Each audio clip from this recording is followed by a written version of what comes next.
بسم اللہ الرحمن الرحیم۔ اللہم صلی علی محمد و آل محمد، اللہم صلی علی محمد و آل محمد۔ صلاۃ والسلام علیک یا رسول اللہ و آلک و صحابک یا حبیب اللہ۔ وقضى ربک الا تعبدوا الا ایاہ وبالوالدین احسانا۔ والدین کی بخشش اور مغفرت ہر انسان کے لیے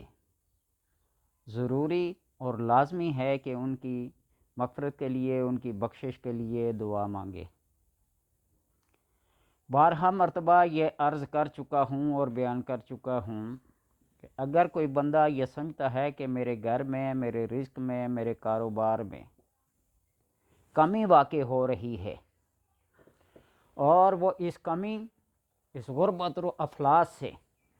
جان چھوڑانا چاہتا ہے، تو وہ والدین کی خدمت کرے، ان کے ادب و احترام میں کمی نہ آنے دے، ان کی ضروریات زندگی پورا کرے،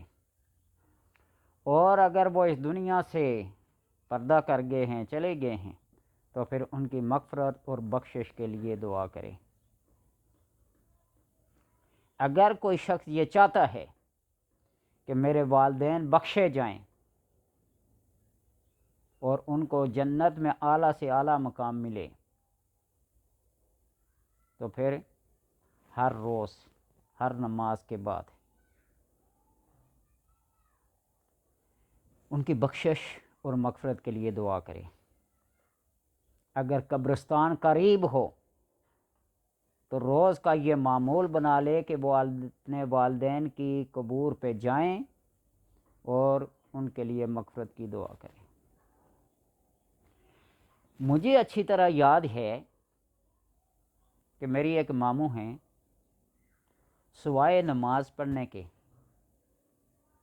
انہیں کچھ بھی نہیں آتا، کبھی اسکول نہیں گئے، بس محنت مزدوری کے علاوہ ان کا اور کوئی کام نہیں تھا۔ بڑی غربت و افلاس میں وہ زندگی گزارتے تھے، اور ان کی بیٹیاں بھی تقریباً 5-7 ہیں۔ ایک دفعہ مجھے ملے تو بڑے خوشحال طریقے سے، میں دیکھ کے حیران ہو گیا، اور مجھے کہنے لگے کہ بیٹے، اگر کچھ پانا ہے نا تو ماں باپ کی ڈیری پہ چلے جایا کرو۔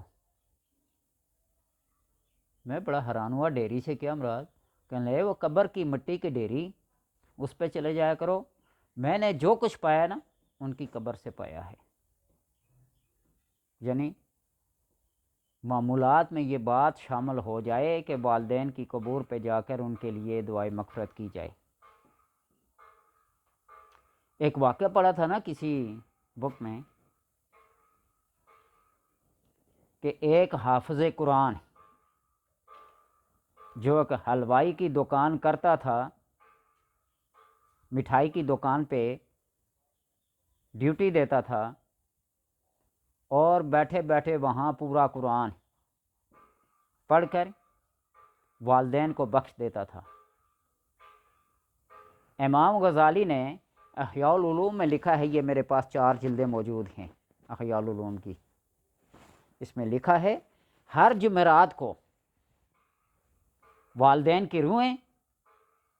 گھر آتی ہیں، اور ہم جو چیز ان کو بطور ایصال ثواب کچھ پکا کر صدقہ اور خیرات کے طور پر دے دیتے ہیں، وہ سونے چاندی کی تشتریوں میں رکھ کر ان کے ہاں پیش کیا جاتا ہے۔ تو وہاں کے احوال میں سے ہے کہ چند ایک لوگ بیٹھے ایک جتھے گروہ کی شکل میں، اور تھوڑی تھوڑی چیزیں ان کو ہدیہ کی جاتی، وہ بڑے خوش ہوتے، لیکن ان میں سے ایک ایسا آدمی تھا، وہ بڑا خوش، بڑی افراحی، بڑی خوشحالی کے ساتھ بالکل کنارے بیٹھا ہوا تھا، وہ ان سب سے زیادہ خوش تھا۔ ان سے پوچھا گیا کہ یہ ہدیے تحائف لوگوں کے لیے آتے ہیں، تم بھی ان کے ساتھ بیٹھا کرو۔ تو انہوں نے کہا کہ ان سے زیادہ مجھے میرا بیٹا مجھے ہدیہ کرتا ہے، وہ پورے دن میں مجھے ایک قرآن کا ثواب بخشتا ہے۔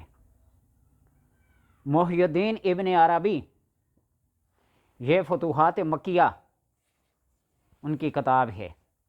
اس میں لکھا ہے کہ ایک 14-15 سال کا بچہ ایک محفل میں، ایک مجلس میں بیٹھا ہوا بڑا پریشان تھا، اس کے چہرے کے تغیرات خد و خال پریشانی کا اظہار کر رہے تھے، تو میں نے توجہ کی جب، تو دیکھا کہ اس کی والدہ عذاب قبر میں مبتلا ہے۔ تو میں نے اس کے حال پر مطلع ہو کر 70,000 بار جو کلمہ طیبہ کا نصاب میرے پاس تھا، پڑا ہوا تھا، میں نے اس کو بخش دیا، اور میرا بخشنا تھا کہ اس کے چہرے کے وہ پہلے والے تغیرات تبدیل ہو گئے، خوش و خرم اور بالکل ایک دم خوش و تر و تازہ ہو گیا۔ تو میں نے اس سے پوچھا کیوں؟ اس نے کہا کہ تھوڑی دیر پہلے میں اپنی والدہ کو دیکھ رہا تھا کہ وہ عذاب قبر میں مبتلا تھی، لیکن اب وہ جنت کے بہاروں میں ہے۔ تو محی الدین ابن عربی نے فرمایا کہ میں نے 70,000 بار کلمہ طیبہ کا ورد کیا ہوا تھا، ذکر کیا ہوا تھا، اس کو بخش دیا ہے، تو اللہ نے اس کے صدقے سے اس کو عذاب قبر سے کیا کر دیا؟ نجات دلا دی۔ تو اس لیے جو شخص چاہتا ہے کہ میرے والدین بخشے جائیں، کوئی اس کو مانے یا نہ مانے، یہاں نہ ماننے کا کوئی علاج نہیں ہے۔ کوا کالے سے سفید ہو جائے تو سفید ہوتا رہے، دودھ سفید سے کالا ہو جائے تو کالا ہوتا رہے، اس کے اوپر ہمیں کوئی دلیل نہیں چاہیے۔ نبی اکرم صلی اللہ علیہ وسلم کا معمول مبارک تھا کہ وہ قبرستان جا کر تمام اہل قبور کی بخشش کے لیے دعا کرتے، اور خصوصاً ان بڑی راتوں میں، شب برات میں، لیلۃ القدر میں، چاند رات، عرفہ کی رات، عاشوراء کی رات، ان راتوں میں۔ تو اس لیے جو بندہ چاہے کہ میرے والدین بخشے جائیں، تو وہ سورہ ابراہیم کہ یہ آیت جو ہر نماز میں پڑھی جاتی ہے، رب اجعلنی مقیم الصلاۃ ومن ذریتی ربنا وتقبل دعا ربنا اغفر لی ولوالدی وللمؤمنین یوم یقوم الحساب، یہ 700 بار پڑھ کر جمعرات کے دن ان کی ارواح کو بخش دے، تو اللہ تبارک و تعالیٰ ان کے تمام صغیرہ اور کبیرہ گناہوں کو معاف کر کے ان کو جنت الاعلیٰ میں، جنت الفردوس میں یہ مقام عطا کرے گا۔ اب یہ ہم ہر نماز میں پڑھتے ہیں، اور اس کو معمول کے مطابق ہر جمعرات، ہر سوموار کو، اس لیے کہ اللہ کے ہاں جو اعمال پیش کیے جاتے ہیں نا، پہلے بھی بتا چکا ہوں، سوموار کو اور جمعرات کو اللہ کے ہاں تمام امت کے تمام مخلوق کے اعمال پیش کیے جاتے ہیں، ٹھیک ہے؟ تو اس لیے جمعرات یا سوموار کو اس کو 700 بار پڑھ کر رب اجعلنی مقیم الصلاۃ، رب اجعلنی مقیم الصلاۃ، رب اجعلنی مقیم الصلاۃ، ربنا اغفر لی ولوالدی، توجہ کے ساتھ ان کی شکل کو، ان کی صورت کو، ان کے حیولوں کے ایک مجسم شکل میں سامنے رکھتے ہوئے آپ پڑھیں، ان کی بخشش کے لیے دعا کریں، تو اللہ تبارک و تعالی تمہارے رزق میں، تمہارے گھر بار میں، مال و اولاد میں بھی خیر و برکت عطا کرے گا، اور ان کو بھی جنت الفردوس کی اعلیٰ منازل میں داخل کرے گا، اور اللہ ان کو بخش دے گا۔ ان کے ذمہ جتنے بھی صغائر، کبائر، حقوق اللہ، حقوق العباد، فرائض، واجبات، منظورات، کفارات، یہ جتنے بھی ان کے ذمہ تھے، اللہ تبارک و تعالیٰ بخش دیتا ہے۔ ایک دفعہ ٹرائی کر کے تو دیکھو، وہ عیسائی کا واقعہ جس کا بیٹا ہونے والا تھا اور آخرت کے سفر کو وہ بالکل تیار تھا، تو اپنی بیوی سے کہا کہ میرا بیٹا ہو تو اس کو مسجد لے جانا، درسگاہ لے جانا، اور وہاں جا کر اسے کیا کرنا، قرآن کی، انجیل کی، تورات کی، جو بھی ان کے مذہب کے مطابق تھا۔ اس مولوی صاحب نے بسم اللہ الرحمن الرحیم پڑھایا تو اس کے والدین سے عذاب اٹھا دیا گیا۔ فرشتے بڑے حیران ہوئے، نے کہا کہ یہ معصوم